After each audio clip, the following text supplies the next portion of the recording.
என் பேர் வந்து அஜய். நான் ரத்னம் டெக்னிக்கல் கேம்பஸ்ல செகண்ட் இயர் படிச்சுட்டு வரேன். இப்போ எனக்கு வந்து நான் முதல்ல ஒரு ஸ்கீம் இருக்கு. அது வந்து எனக்கு டேன் கேமரா வந்து எங்களுக்கு ஒரு கோர்ஸ் இருக்காங்க. கோர்ஸ் பேர் வந்து product design and manufacturing 3D surface modelling. இப்போ எனக்கு வந்து ஏற்கனவே டிசைன்ல ஓரளவுக்கு நாலேஜ் இருந்தது. ஆனா வந்து டேன் கேமரா சொல்லி கொடுத்ததுல எனக்கு இப்போ அசம்பிளி, பார்ட் டிசைன், அப்புறம் சர்ஃபேஸ் மாடலிங் எங்களுக்கு சொல்லி கொடுத்தாங்க. ஸோ அதில் வந்துட்டு எனக்கு இப்போ அதை நான் ஒர்க் பண்ணதை விட எனக்கு நாலேஜ் அதிகமாக கெயின் பண்ணதில்ல. இப்போ 3D எக்ஸ்பீரியன்ஸ் எங்களுக்கு சொல்லி கொடுத்தாங்க. அதில் வந்துட்டு நிறைய சர்ஃபேஸ் மாடலிங்லாம் பண்ணலாம். Surface modelling and solid modelling.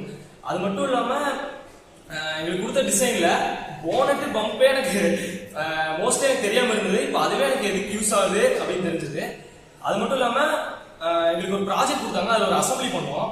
So எனக்கு ரொம்ப யூஸ்ஃபுல்லாக இருந்தது. இப்போ மறுபடியும் எனக்கு 3D எக்ஸ்பீரியன்ஸ்ல இன்னும் நிறைய நாலேஜ் கெயின் பண்ண ஒரு ஆசை இருக்கும்.